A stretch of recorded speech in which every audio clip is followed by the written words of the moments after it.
tudd na ci le président Macky Sall parce que li ñuy def fii nii mënul woon nekk sans le soutien du président Macky Sall c'est pas possible il faut ñu wax ko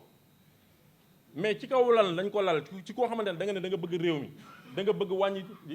coono teggi nit ñi coono bi ñu nekkee courant bi bokk ci li gën a sonal nit ñi nga daal di jóg jël ay décisions yi ni mel waxuma dara nga daal di ne même le personnel biy def affaire bi da nga ne waa Senelec la ñuy dooleel. dégg leen ci beneen wax bi beneen affaire nee na Issa Dione c'est un ancien directeur de Senelec bu nekk à la retraite ak Papa Toby Gaye bi nga xamante ne moom la ñu tab léegi def ko DG Senelec dégg leen bu baax lu mu wax nee na ñoom mooy seeni nit ñi nga xamante ne ñoom la ñu doon àndal di liggéey ci projet bi nii loolu moo ko waxal boppam dinañ ñëwaat ci Papa Toby Gaye après moo tax ma leen doon wax ca njëlbeen ni que dafay baax ñu artu responsable yi nga xamante ne moom la yàlla autorité yi nga xamante ne ñoom la yàlla dénk réew mi tey ñu xool bu baax a baax fi ñuy teg seen tànk parce que man mënuma bokk ci ñi nga xamante ne ñoom ñoo tëggoon contrat bi nga xamante ne jaarul yoon dafa jubadi man nekk tey DG wu Senelec war a nekk ki nga xamante ne man maay teggi li nga xamante ne wala man maay firi li nga xamante ne ñoo ko façon ñoo ko nasoon du ma ko mës a def mënul nekk parce que su ñooñu duggee ma dugg fu bi tey duggee ma dugg ndax bokk naa daf ko tudd man tudd ma ko ah Samuel moo ko tudd ne man ak ñoom Issa Dione ak Papa Toby Gaye moo ko wax te Papa Toby Gaye mooy DG Senelec bi tey c'est pas moi qui ai cité Papa Toby Gaye c'est Samuel Sarr qui l'a cité léegi si Papa Toby Gaye est au courant et xam naa ni am na xam-xam bi pour mën a xam li ma leen wax fii yëpp xam na ko léegi est-ce que dina dellu ginnaaw ci li nga xamante ne arrangé wul sénégalais yi est-ce que mën na cee dellu ginnaaw est-ce que dina doon bokk kiy jiitu ci ñi yëkkati coow li pour que ñu mën a xam ne lii moo fi nekk te lii jubul benn yoon dañ ko war a jubbanti jàpp naa ni que bépp borom xel xam nga ni que mënut a nekk kiy jiitu ci loolu mënut a nekk kuy jiitu ci loolu tuumaaluñ ko ci dara mais dès le simple fait que mu ngi nekkoon ci ñi doon discuter ak West Africa Energy xam ko waxuloo ko ba nga am nañu xam-xam bi mënoon nañoo taxaw booba ne yéen contrat bi ngeen di signé nii amoo leen droit signé ko parce que amuñu licence bi benn defuñu ko mënoon nañoo taxaw ne parce que loolu mooy beneen affaire bi ci gën a graaw gaz bi ñëwagul centrale bi dañ ko woowee mooy li ñuy woowee dañ ko dippee centrale dual fuel maanaam day demee gaz mais bu gaz amul mën na demee gasoil gasoil bi muy demee nag benn bu ñu nee gasoil du gasoil bi nekk ci suñu oto yi beneen fas xeetu gasoil la boo xamante ne ñu ngi koy tuddee nafta boobu noonu boo bés bu ñu yàlla nattuwee ñu war a dawal centrale mu pare te amuñu gaz boo xamante ne moom moo ci war a dugg billaahi sama jomb naa di giñ mais xam leen ni dina doon loo xamante ne Sénégalais yi dinañ ko rëccu parce que problème yooyu amoon na fi ak benn centrale benn IPP bu fi nekkoon nekk avant bu tuddoon GTI fii mais sur le même site de Cap des Biches même type de problème le même type de problème une centrale qui devait tourner au dual fuel avec le gaz il y avait pas de gaz on l'a fait tourner avec du nafta et ça a donné des coûts exorbitants ak ay problèmes yu dul jeex nag donc ça c'est extrêmement important ñu bàyyi xel ci danger yi nga xamante ne c'est-à-dire c'est extrêmement grave dans ce qu'on fait quand on fait un projet on fait ce qu'on appelle l'analyse des risques xool li nga xamante ne lii ay mbir la yoo xamante ne xëy na buñ ci faxasaloo mën nañoo gaañ ñu xool naka la ñu koy teggee wala naka lañ koy dindee naka lañ koy wàññee wala naka lañ koy teggi au sens de romb ko dem mais vous ne le faites pas mu dellu wax leen nii moom moo ko waxal boppam waxuma ko de ci biir bu ngeen dégluwee moom moo ne 28 mois la centrale bi di durer pour tabax ko 28 mois moom moo ñu doon yóbbu à peu près à janvier 2023 fi may wax ak yéen ça fait presque plus d'1 an et demi maintenant qu'on a dépassé ces délais là c'est-à-dire donc le simple fait que la centrale soit en retard c'est déjà également un surcoût maanaam centrale bi lu mu tardé dafay yokk njëg li parce que dafay tax puisque ñëwul da nga planifié woon dafa war a ñëw dafa mel ni nga dem banque leb fa xaalis pour que ñu wax loo xamante ne ñëpp dañu koy comprendre nga dem banque leb fa xaalis ni damay tabax kër di tabax lu kër waaye ne la bu soobee yàlla incha allah 2024 di nga jot sa kër ñu egg si 2024 wala 2023 di nga jot sa kër ñu egg si yaa ngi woon ci luwaas n'est-ce pas yow sóoraale nga ni que bu 2024 bi jotee luwaas bi dina la teggeeku nga mën a dugg sa kër boo xamante ne yaa ko moom di rembourser sa prêt tranquillement n'est-ce pas mais 2023 bi jot app bi jot mu ne la déedéet pareegul dafa am encore lu ñu nekk ci kawam di ko def quoi yow nga war a nekk sax ci taf dimbali pour que projet bi mën a continuer tabax bi mën a egg mais teg ci yaa ngi fay luwaas te li nga waxante woon ak banque bi ci app bi yaa ngi fay yaa ngi commencé rembourser bor bi nga xamante ne jëloon nga ko pour mën a tabax lu sa kër loolu mooy li la dab fii nii c'est extrêmement grave parce que centrale bi yi nga xamante ne mu ngi fii nii alors ñu jëm ci beneen vidéo bi avant ñuy continuer ci beneen centrale bi ki dem je pense ou ci week-end bi en tout cas yàggul Habib Aïdara secrétaire général u syndicat wu Sutelec moom la ñuy invité woon TFM du ma wax ci tëkku bu mu tëkku autorité yu bees ku ko déglu xam ne ni tëkku na leen képp ku déglu audio boobu noonu vidéo boobu noonu tëkku na leen yéen a fi waxoon way yéen a laaj réew mi wax wa jox leen ma ñu jox la wax ñu xamoo sax fooy teg sa tànk Birame Souleye lay waxal nee na Birame Souleye xamul fu muy teg tànkam ñu ngi koy xaar ba léegi te ñoom ñoo waxoon nañu soxla nañu wala ñun ñoo waxoon ndax ci coalition Diomaye président la bokk donc ñun ñoo waxoon ni jox la ñu réew mi et cetera moo ko wax de mais li ñuy dagg rek mooy parti bi nga xamante ne dafa ñëwaat ci di fàttali ni Senelec tey daanaka moom moomatul dara ci centrale yi li ci gën a bëri ay privé ñoo ko moom mooy li ma leen doon wax sànq am nga option Senelec moom ko di exploiter am nga option Senelec di jënd courant bi jox ko privé yi am nga ci diggante bi option wu Senelec moom ko mais jël dénk ko privé pour mu ko koy doxalal te man jàpp naa ni option boobu noonu mooy option bi gën parce que xëy na exploitation mën na diis ci Senelec efficacité bi ñuy soxla et cetera am nañu xam xarañte bi mën nañ ko et cetera mais gestion entreprise efficacité bu ñu koy wër y a toujours des leviers donc schéma boobu schéma baax la bu baaxul woon kenn du ko def si on l'a imaginé c'est parce que c'est un schéma qui permet d'être plus efficace mais ce qu'il dit là lancez vidéo bi. ñun kat on est des souverainistes aujourd'hui boo xoolee le parc de production de Senelec sur 100% Sénégal li ñu ci amal boppam 23% la 77% yëpp ñeneen ñoo ko moom mais ñoom bu ñu xëyee tey jël seen loxo dëkk bi danaa kulos donc war nañ ne ñun dañ war a fexe Senelec am parc de production boppam boo xam ne tey bi bu ëllëg si biir ñun képp ku ñu bëgg a fortoo ñu ne la demal mais au lieu de faire ça moi j'ai vu une. donc dégg ngeen waxam il dit que Senelec tey daanaka 23% rek la moom ci centrale yi 77% yi des yëpp ay privé ñoo ko moom yow bu fekkente ni da ngay jël contrat bi gën a mag ci histoire Sénégal di ko joxe mais jéemal fexe au moins ñu jéem a am schéma te là c'est l'autorité suprême la ñuy waxal suprême ou supérieure en l'occurrence le président de la République parce que loolu bien sûr ñee ñooy ingénieur conseiller parce que bon le président Macky Sall était un ingénieur il a été ministre de l'énergie donc xam na secteur bi mais jàpp naa ni xëy na am na lu bees li ko ci raw ñi nga xamante ne ñoo fa nekk DG yi nekk directeurs yi ñoom ñoo war a nekk conseiller am di ko xelal ne ko ah président ñii kat li ñu bëgg a def li nekkul loo xamante ne mooy li gën am na beneen schéma bu gën parce que loolu mooy sa wareef en tant que directeur général président bi mënut a xam lépp mais bu xamul yow mi xam te nga jàng ko xam sa xam-xam màcc ci nga nekk di ci liggéey ay fukki at ñaar fukki at fanweeri at mais nga war a mën a ne ah président am na leneen loo xamante ne mooy li gën ci réew mi donc on fait tel schéma ils ne l'ont pas fait moom mooy li muy joytu fii nii te li tax ma daal di génnee extrait bi nii c'est parce que juste pour firndeel encore une fois ni que schéma bi ñuy tànn nekkul schéma bi nga xamante ne mooy schéma bi gën ma waxaat ko fi mu gën a yéesee mooy da nga jël ki nga xamante ne doomu Sénégal la mu yor société mu tudd ERS waroon na mën a def projet bi ne moom dafa bëgg a def projet bi ba signé woon ak yow sax benn déggoo entente ci 12 avril 2019 nga ñëw en octobre novembre 2019 parce que yow tabb nañ la ci diggante bi je rappelle que Bitèye a été nommé le 25 avril defe naa 2019 donc presque 2 semaines à peu près après signature boobu noonu donc yow ci li nga ci sa yaama neex nga ñëw teggi li fi nekkoon teg fi beneen schéma ak ñeneen ñoo xamante ne wax naa leen ko amuñu expérience bi amuñu xam-xam bi tu peux l'exporter tu peux nu ñu koy waxee l'importer dem fay et cetera mais pourquoi avoir ces surcoûts là pourquoi nga koy importer alors que am na ñoo xamante ne ñoom xam nañ ko mën nañ ko ñu ngi koy def déjà donc ça c'est un problème donc lii mooy li nga xamante ne ci premier pàcc bi bëggoon naa ci ñëw ci wàllu à gagner mais je suis certain suñu joxoon tey modèle financier bi suñu ko tegoon ci suñuy loxo ñu génnee beneen schéma boo xamante ne danañu wàññi durée bi danañu wàññi njëg li lu leer laa leen wax mais puisque amul compétition amul dara eh bien y a pas de problème c'est ouvert chacun fait ce qu'il veut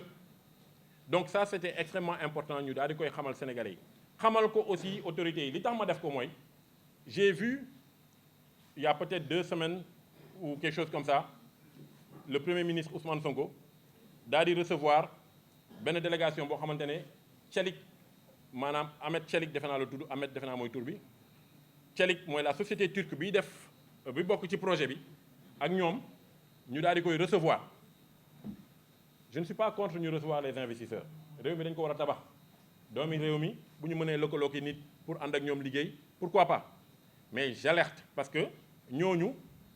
ñu ngi nekk ci projet boo xamante ne amaana ni ñu ko tëggee c'est du sax amaana ni ñu ko tëggee jaarul yoon ça c'est certain ci wàllu signature bi la nekk ci ginnaaw nag ci entre contrat de sous-traitance diggante West Africa Energy ak GE bi nga xamante ne moom mooy defar turbine yi wala diggante West Africa Energy ak Chalik Energy bi nga xamante ne moom mooy EPC mooy ki nga xamante ne moom mooy tabax ba defal la engineering procurement commissioning maanaam def conception bi daal di koy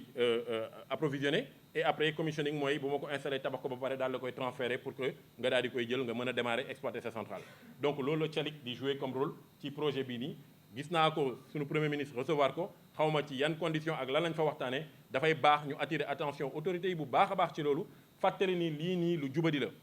contrat bii nii puisque dafa jubadi te dafa am loo xamante ne ñu ngi koy bàkkee coalition Diomaye président et l'actuel régime muy jubal jubanti aywa ci kaw jubal jubanti boobu noonu bu fekkente ne am na lu ñu war a commencer fii la war a tàmbale lu ñu fi jubanti leneen lu dul lii ma jàpp ne que am na lu des lu leer laa leen wax lu ñu fi jubbanti leneen lu dul contrat bii ñu signé pendant 25 ans ak ñoom Samuel Sarr te jaarul yoon teguñu ko benn yoon ci dëgg ma ne la loolu mënul nekk des na kon jubbanti bi des na donc puisque nag li ma jàpp mooy xëy na xamuñu liñ ci xam yépp donc ñu daal di koy eggee jël nag askanu Sénégal mu doon seede bi yéen ñëpp ngeen xam ne ñi xam wax nañ ko eggee ko ñëpp ne ko ñëpp xamandoo ne ko ñëpp toppandoo parce que dañ ko war a topp nag ba mu sës ñu ngi wax ay wax yi renégocier ay contrat central bi daanaka tabax nañ ko ba pare donc en droit encore une fois ce contrat il est nul et non avenu te li tax man ma assigné Sénélec woo leen tribunal ci sama tour en tant que personne Amadou Ly mooy ni que dama jàpp ni c'est pas que je suis parti au contrat je ne suis pas parti au contrat directement mais maa ngi reetaan parce que ba ma yónnee assignation bi ci biir semaine bi gis naa am benn article bu sunuy xaritu L'As journal L'As génne ñu bind ci ne banque mondiale amaana banque mondiale moo nekk sama ginnaaw man amaana banque mondiale moo ma ngemb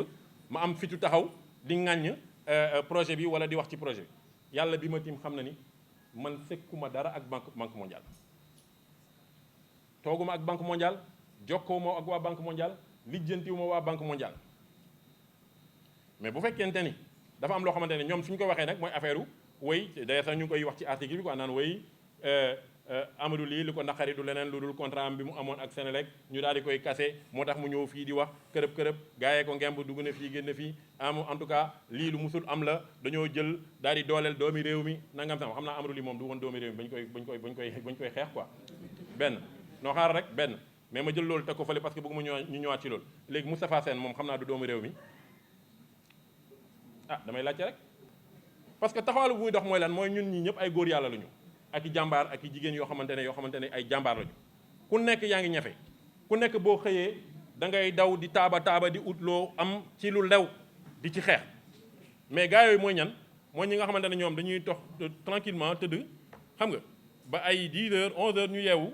mooy li may wax taxawaalu mooy lan ma jóg taxaw xool lijjanti ba fexe ba am benn rendez-vous ci benn ministère taxawaalu ci couloir yi ba jot ba egg wala taxawaalu ba egg ci premier ministre wala taxawaalu ba egg ci président de la république du ma fi tudd ay tur mais gis nañ fi ñoo xamante ne saa waay ñi fi nekk lu bëri ñoom ñoo ko fi defoon ci régime bi jàll te gis naa parfois da ngay gis autour du président nga gis leen ci délégation yi mais tu te demandes de quoi on parle ana jubanti bi te dafa war a am te man gëm naa ni président mu ngi ci yéene bi mu ngi fi mais il faut ñi ko wër jàppale ko pour que dëggantaan jubanti bi mën a am boo xamee ni lii jubul wala li ñu fi tegoon jubul mais wax ko ñëpp xam ne lii jubul woon ñëpp yëg ko ñu xool naka lañ ciy taxawee pour mu jub mais tëdd sa kër ba heure bu la neex bu nit ñi tëddee yow nga doxi guddi yi ba sa xol sedd naan doxukat ñoom ñooy doxkat guddi yi mais ñëpp mën nañ dox guddi mais ay kilifa lañu ñëpp mën nañoo dox guddi ñëpp mën nañoo taxawaalu mais dafa fekk ni ay góor yàlla lañu dafa fekk ni ay nit ñu am jom lañu dafa fekk ni dañoo gëm liggéey te mënoo digle cangat te yow setuloo mënoo woo ndaw ñi dem leen liggéey ñafe leen nangam sama fekk yow doo ñafe doo liggéey doo def dara loolu du dëgg ay caaxaan la du dëgg ay caaxaan la donc ala kulli xaal dañu war a doon royukaay ci li nga xamante ne dañu koy woote njiit nag bu la yàlla jiitalee sas na la donc tey jii nii waruñu nangu ay lobby toog fii nii coup de fil fii machin fii négocier fii woo diw fii et cetera ngeen jéem a entendre bon ok boo xam nga ni que peut-être nar nga ko ñàkk donc boo ko naree ñàkk xaaral sax mu nga xool nooy mën a defee ba waa ji mën a ànd ak yow loolu moo war a dakk loolu moo war a dakk te ñun ñoo ko war a xeexal suñu bopp. donc ñun suñu engagement ci politique loolu moo ko sabab parce que encore une fois xam-xam baa ngi fi ci doomi Sénégal waxuma pour man Sénégal ñi nekk biir réew mi ñi nekk bitim réew biir diaspora bi xam-xam baa ngi fi liy defar réew mi mu ngi fi. yéene baa ngi fi maanaam nit ñi nga xamante ne dañoo jub di jubal di jubbante bu fekk mbir mi dëngee ñu ngi fi am nañu mais est-ce que dëggantaan ñooñu ñoo yor tey lenge yi donc pour que mu mën a demee noonu dafay baax ñi nga xamante ne ñun yàlla boole nañu ci ñi dem taxaw ci wetu askan bi même bu nekkente ni Pastef dafa xeex pendant 10 ans ñun ñu ñëw à la dernière minute mais même bu nekkee à la dernière minute la ñëw du ñàkk ni am na benn nit sax boo xamante ne ñun ñoo ko convaincre ne ñëwal nga ànd ak ñun ci lii te ci loolu dañ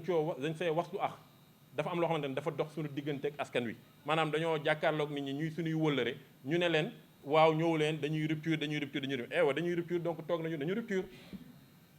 mënuñoo nag rupture ndoo lépp en même temps ça on a assez d'expérience et de maturité pour le savoir mais li nga xamante ne xam nañ ko te ñu gis ay jéego yoo xamante ne lii dalul suñu xel parce que comme ni ma la ko waxee su ma gisee premier ministre recevoir kooku dana tey sama xel donc ala kulli haal foog ñu ñëw wax ko Sénégalais yi xam ko ñu topp ko xool lii fu muy mujjee bu loolu encaissé on travaille sur des projets de milliards donc effectivement en fait ce qui s'est passé pour que vous compreniez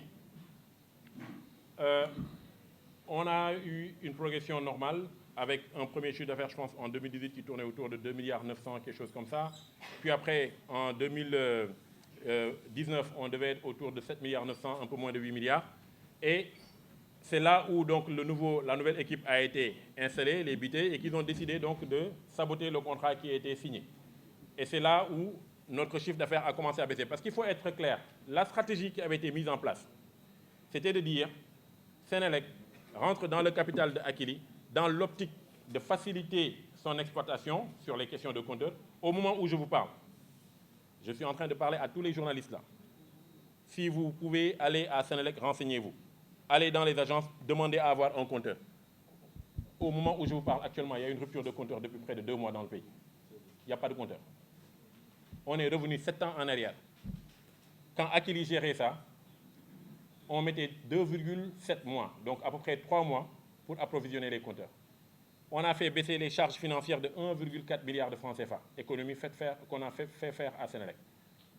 On a supprimé les LC, etc., madame, les lettres de crédit, ces moyens de garantie qu'il y avait, etc.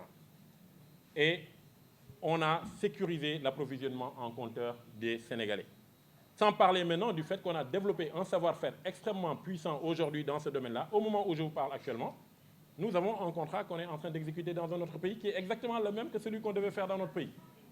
On nous enlève un contrat entre nos mains qu'on sabote, qu'on donne à des Israéliens, et derrière, on nous empêche de travailler dans notre pays. Vous pensez que ça, c'est normal? Non, je vous pose la question, est-ce que vous pensez que c'est normal? Voilà. Donc, ce n'est pas les milliards. Vous devez vous battre pour qu'il y ait des milliardaires dans ce pays-là. Vous savez quel est le problème? Ne djoup, ne jaar yoon.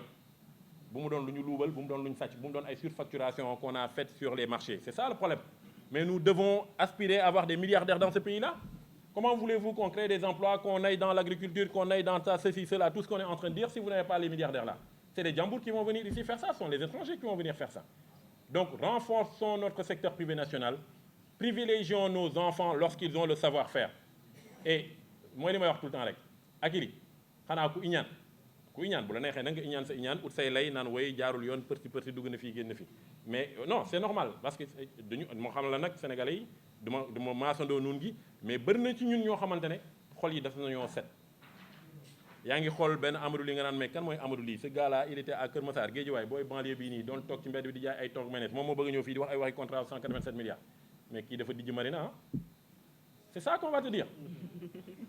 yaa ngi xool waa ji Amadou Ly bi nga xamante ne man ak moom ñoo doon toog di naan caa di lekk caaf dugg na fii génn na fii et cetera ah Amadou Ly boobu noonu moom moo bëgg a ñëw fii tey ne dafay wax ay waxi contrat au milliard te yow xamoo Amadou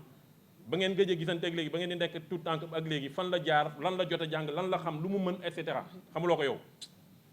li muy xalaat xelam di ko nàcc nga koy muy gis loo dul gis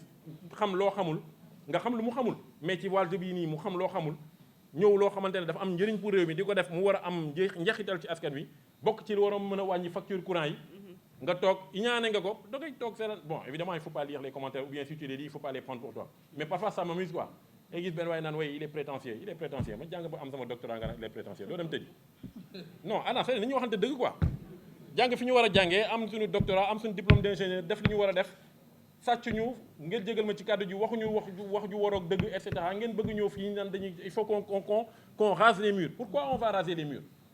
Au nom de quoi est-ce que un Sénégalais boo xamante ne sa yaay dafa doon taaba di jaay tonk may nga koy jaayale ci mbedd bi sa yaay da doon dem jaww bi di dem di jënd ay diw ñor machin di ko jaay ci marché Kër Massar bi yaa may dégg au nom de quoi est-ce que cette personne-là n'aurait pas le droit de rêver grand pour son pays? Pourquoi? Au nom de quoi? Macky Sall papam ak yaayam xam nañu fi ñu jaar non tey nekkul moom moo jiite réew mi pendant fukki at ak ñaar mais ce sont ces gens-là qu'on doit ériger en modèle wan leen ndaw ñi ne leen bu leen mbëkk bu leen dem fenn toog leen fii ngeen xeex seen réew. À contrario si effectivement nous sommes faibles et dañoo iñaan di ut ay lay parce que ay lay la du leneen mënuma comprendre nan la nit di mën a nanguwee ñu jël contrat dindi ko ci loxo doomu Sénégal Sénélec am ci 34% nga jox ko israélien après nga ne ça peut se comprendre te yow nga ko jox ko en entente directe ana mënoo ko lay amul ay il faut même pas convoquer ay ARMP code des marchés il y a rien à convoquer. Vous avez donné le contrat en gré à gré à une société israélienne et on doit raser les murs au nom de quoi? Donc bu fekkente ni dëggantaan dañoo bëgg luy jëmale réew mi kanam nañu dooleel doomi réew mi keroog fa laay daanelee ci tontu bii nii dafa am sama benn xarit bu ma yónnee l'affaire Dangote là xam nga Dangote avec ses 20 milliards de dollars yu mu investir sur sa raffinerie dans sa raffinerie là gars yi di coow temps yee naan dafa defar raffinerie bi ba pare 20 milliards de dollars laa wax waxuma 20 millions de dollars 20 milliards de dollars xam nga dégg presque 12 000 milliards de francs CFA n'est-ce pas 20 fois 600 à peu près presque 12 000 milliards de francs CFA la investir bëgg am pétrole brut pour mën ko raffiner mënu ko am parce que les lobbies se sont organisés pour que mu bañ cee jot muy jooy keroog xool leen Dangote rek ak dooleem ak fu mu toll et tout ça ak dayoom di jooytu ñëpp di ko wax ni ko woy dañ ko xeex biir réewam. Il semblerait que ça a été corrigé récemment mais may wax ak sama benn waaye quoi parce que dafa am benn groupe bu ñu ko posté ma ne man de li ma jaaxal ci mbir mooy Akilee doomu Sénégal bu mu nekkee fii def la même chose kenn jooyu ci de te pourtant ci biir groupe bi gars yi ngi doon jooy pour Dangote quoi c'est ça la vérité. iñaan bi dañuy xas xol yi dañuy tappe xol yi yàddal dënn yi te xam ne Amadou bu mënee def li muy def moom li mu ci war a lekk rek la ciy lekk am na loo xamante ne daf koy bokk ak ñi mu bokkal bureau bu liggéeykaay bi am ñoo xamante ne yéen ñii waa presse bi la parce que activités yi may def muy jëm ci communication yéen ci yéen la jëm am loo xamante ne ci yeneen prestataire la jëm installateur et cetera ak leneen loo xamante ne ñeneen la yow boo ci liggéeyul sa rakk wala sa mbokk mën na cee liggéey donc vraiment bu fekkente ne ñoo bëgg réew mi jëm kanam nañu yéeneente jàmm moo gën merci beaucoup. Oui.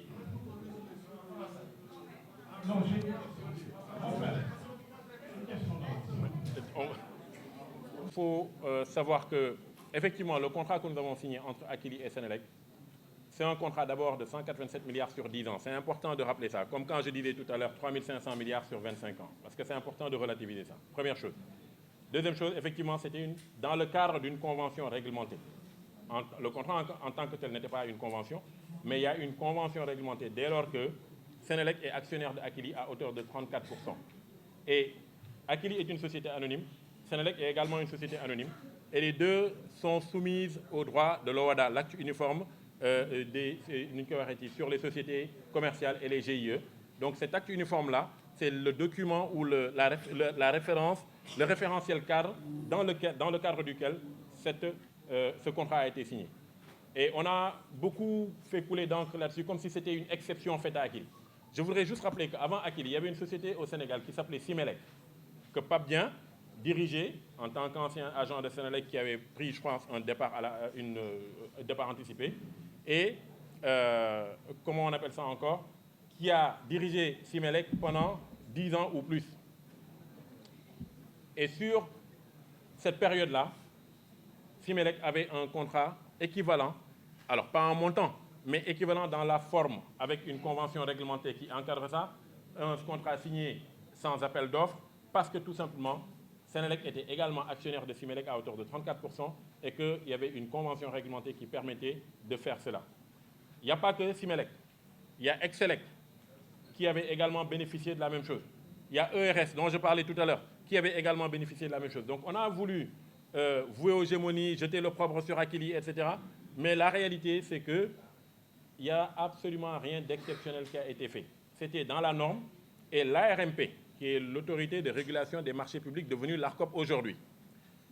avait été saisie par les syndicats de Senelec, qui sont restés à faune. Justement, vous voyez le Kumba Amday, Kumba Amoundey. Pourquoi donc tout ce que je vous ai expliqué ici, que les cadres de Senelec connaissent,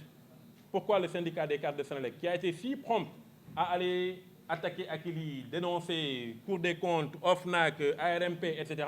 pourquoi on ne les a pas entendus sur les 3500 milliards de West Africa Energy? Pourquoi aucun cadre ne s'est offusqué, ne s'est dit, voilà, ça ce n'est pas normal, je dois en parler? Malgré tout, ils ont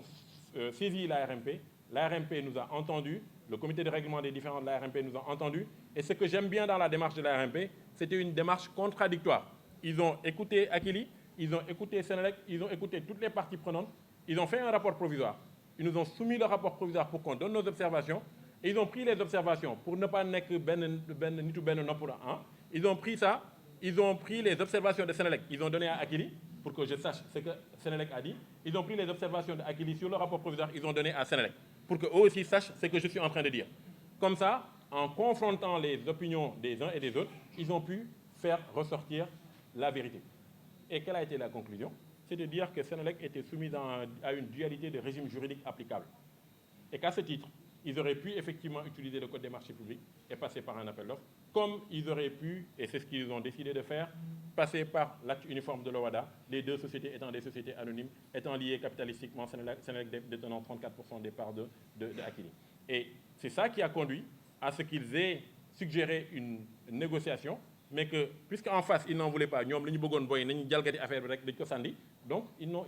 n'ont pas voulu de cette médiation qui a été proposée. Et c'est la raison pour laquelle, quand vous comparez même le rapport provisoire de l'ARMP et le rapport définitif de l'ARMP, vous allez voir comment les conclusions et les orientations des conclusions ont changé. Ce qui n'a pas changé fondamentalement, c'est le fait qu'ils aient dit qu'il n'y a absolument rien de nébuleux, parce que le syndicat des cadres avait écrit en disant qu'il y avait un caractère nébuleux dans la signature de contrat. Ils ont dit qu'il n'y a absolument rien de nébuleux dans la signature de contrat, qu'il y avait une dualité de régime juridique applicable, et qu'à ce titre, et c'est un des commentaires que je faisais, j'en termine là pour la réponse que je suis en train de vous faire, il y a ce qu'on appelle la hiérarchie des normes. L'acte uniforme est au-dessus de tous les décrets et autres lois. Quand tu signes un traité ratifié par plusieurs États, c'est au-dessus de tout. Donc là, en vérité, il y a même l'OHADA, l'acte uniforme là était plus puissant que le code des marchés publics. Voilà ce que je peux apporter à votre... Donc au Sénégal, vous savez, ce que je veux dire, c'est mu mënal boppam. Donc au Sénégal, vous savez, ce que je veux dire, c'est mu donne fierté ci ay mbokam. Mais ci kaw mu jaar ci lu jub ci kaw mu jaar ci lu jub encore une fois parce que liñ fi tudd yëpp ci jalgati nag avant te nga nekk DG Senelec mu xewee ci yow ñu dellu gis ngay jëf yoo xamante ne suñu xoolee sa am ci wàllu salaire ci poste bi ngay occupé méngoowul ak li nga xamante ne lii jarul sax ay enquête normalement lii man li ma wax dafa leer nañ dama ne ñëwal ci beneen bi ci topp dama ne pour mu leer ñaar ñi ma encadré fii nii mooy Biteye ak Pape Toby Gueye Biteye moo nekk nii Pape Toby Gueye moo nekk ne Pape Toby Gueye moom moo wuutu Biteye tey jii nii c'est extrêmement important pour vous dire que c'est la continuité et donc dina jafe ki nga xamante ne moom moo doon dem ci activité yow yaa ngi secrétaire général Senelec li la booleeg nit ki kay lan mooy liggéey pour askanu Sénégal donc seen liggéey na yem ci Senelec mais lan moo tax buy dem di def ay activité politique am di may ay table banque ñangam sax nga dem ànd ak moom nekk au premier rang taxaw waa léegi ki doon dem di def promotion politique nit ki nekk ak moom au premier rang kooku mën nañoo yaakaar ci moom mu jubanti damay laajte rek xel mën na cee tey mën na cee tey bu baax sax donc encore une fois ça pose un sérieux problème ça pose un sérieux problème de l'utilisation des deniers publics ça pose un sérieux problème de tànneef ak tabbin bi ñuy tabb nit ñi di leen dénk loo xamante ne ñëpp a ko bokk ça pose un sérieux problème sur l'obligation de la reddition des comptes tey fii la réew mi toll jubanti bi ñuy woote ma ne la bu fekkente ne dañoo romb Senelec romb Papa Mademba Biteye te taxawaluñ ko woo ko wax ak moom bu leer nañu xam li ñuy wax ni yëpp nu mu demee ak la fu mu mujjee wax dëgg yàlla bu ñu woo kenn nañu bàyyi ñëpp ñu dox seen soxla te ñu jéem a liggéey ci li nga xamante ne mooy ñëw donc maa ngi jégalu gudd na donc du ma ñëwaat ci français bi sax c'est pas la peine, je pense que la version wolof a été détaillée. Ouais, d'accord, peut-être en interview après. En interview, il n'y a pas de problème. Vous faites que vous avez des questions aussi. 100 milliards qui, lui, n'a respecté aucune procédure. Mais c'est pas grave, je réponds à votre question. Mais c'est juste pour vous, si vous me le permettez, c'est juste pour vous inviter à ne pas vous, comment on appelle ça, laisser divertir par l'accessoire et vous concentrer sur le principal. Parce que vous ne pouvez pas avoir un contrat qui a été signé en totale violation des lois et règlements en vigueur au Sénégal, qui a des incidences extrêmement importantes sur le coût de l'électricité au Sénégal, et vous intéressez à celui qu'on a saboté et qui devait être celui qui devait réduire le coût de l'électricité, n'est-ce pas? Mais quand même, je vous réponds. Donc, le bon de commande qui a été signé, c'est un bon de commande qui découle du contrat. Le contrat disait qu'il fallait signer un bon de commande sur 10 ans parce que le contrat lui-même était un contrat de 10 ans. Je rappelle que ce n'est pas comme si on avait sorti 187 milliards, on a payé ça à Kili à l'avance. Absolument pas. C'est nous qui avons préfinancé le projet à 85%. C'est-à-dire, quand on a mené les compteurs, les Israéliens là, les 12 milliards que je vous ai montrés tout à l'heure, sur lesquels il y a déjà 9 milliards de surcoût par rapport à nos prix là, eux, quand ils ont amené, on leur a payé 100% tout de suite. Nous, dans notre modèle qu'on avait proposé, Sénélec devait payer 15%, et les 85% restants, ils avaient 4 ans pour les payer. Vous avez bien entendu ce que j'ai dit? Les 85% restants, ils avaient 4 ans pour les payer. À votre avis, qu'est-ce qu'il y a de mieux entre les deux options? Non, il faut me répondre. Je vous ai répondu. Répondez-moi. Comment? Bah, bi ma wax moo gën, n'est-ce pas? Waaw kon xeex leen ko. N'est-ce pas? Oui. Me prononcer à leur place. Mais l'objectif de cette conférence de presse, comme je vous le disais, c'est de leur, au cas où ils ne seraient pas informés de cela, au cas où ils ne seraient pas informés de cela, c'est de leur mettre la puce à l'oreille et de les informer et d'attirer leur attention sur ces violations-là. Mais je ne veux pas le faire en catimini, demander une audience ou écrire, etc. Je peux le faire dans d'autres circonstances pour d'autres choses, parce que je suis en droit de demander des audiences pour aller rencontrer les autorités. Ce n'est pas de ça qu'il s'agit. Mais sur cette question spécifiquement, je pense que dès lors qu'il s'agit de l'intérêt supérieur du peuple sénégalais, il était important de prendre le peuple sénégalais à témoin. Et c'est pour ça que j'ai organisé cette conférence de presse. C'est la première conférence de presse que je fais de cette envergure et de cette nature. Parce que nous sommes des entrepreneurs, devenus par la force des choses aussi des acteurs politiques, avec un parti politique qui s'appelle Yeesal En Marche, qui a vocation à jouer sa partition dans ce pays-là, avec une vision qui dit de manière explicite que nous voulons bâtir un État stratégique entrepreneur qui s'appuie sur son secteur privé national. Cette vision, elle dit tout. Parce que le pays, ce matin, je regardais la revue de presse, il parlait de 300 000 nouveaux arrivants, de nouvelles personnes qui arrivent dans le marché de l'emploi. 300 000 personnes. Vous avez un secteur informel qui constitue quasiment 99% du tissu économique, dans lequel vous avez presque 2 millions de personnes qui travaillent, avec toutes les difficultés qu'il y a. Donc c'est de notre obligation d'attirer l'attention des autorités sur ces errements, sur ces violations, pour que les corrections et les rectifications nécessaires soient faites de la manière la plus diligente qui soit, parce que am na fu ñuy tollu bay dafay woy mbuus, comme on dit. Donc c'est important que, parce que le système là, il a une très grande capacité à s'adapter. Hein? Boy door a toog nii dinañ toog 7 ans la benn 3 mois peut-être 6 mois pour comprendre comment tu fonctionnes, mais une fois qu'ils t'ont compris dañ lay déborder. Loolu mooy dëgg bi. D'accord. Donc